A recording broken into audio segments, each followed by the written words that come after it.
Most light workers and healers and empaths feel overwhelmed with the energies around them, like a bottle that's being thrown into the ocean, being knocked around by the waves and the collective energies. We've had some big tidal waves in the collective recently. There's war going on in the world, and there's been a lot stirred up in the political climate. And I'm seeing a lot of light workers and empaths and healers getting caught up in these unsettling currents in the collective.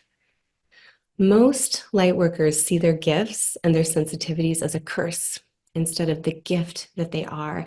And they don't know how to utilize these gifts and harness these gifts to work for them.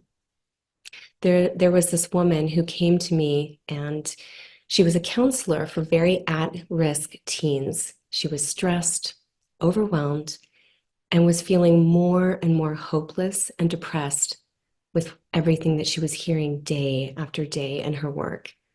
She was experiencing a lot of anxiety, and she was convinced that even though she cared so deeply for these teens and didn't want to give up on them, that she couldn't handle this type of work anymore.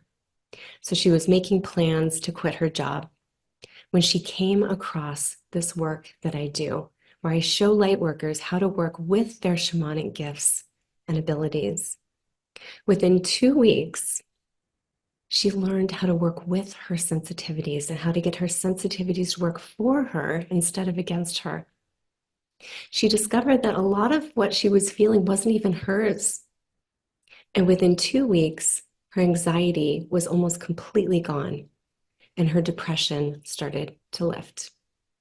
It was like she was seeing the world through new eyes. She discovered that these sensitivities that she's had since childhood were her greatest gifts and her greatest assets. She was excited that she had gifts that she didn't even know she had come online in our work together. And now she's gone on to help hundreds of at-risk teens and to make a huge difference in their life. She's happy to say that she's living her sacred purpose every single day.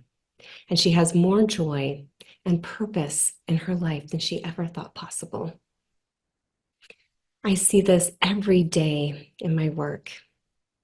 When we learn how to utilize these gifts and how to interpret the language of our shamanic gifts and sensitivities, life becomes a lot more joyful and fun. And we're able to give our gifts and our sacred service to the world in a bigger, more meaningful way. This is what we're going to be doing in my new 7-week course, where you'll learn how to work with your sensitivities, with your shamanic gifts, to propel you further on your path and your sacred purpose in the world. I hope you'll join us.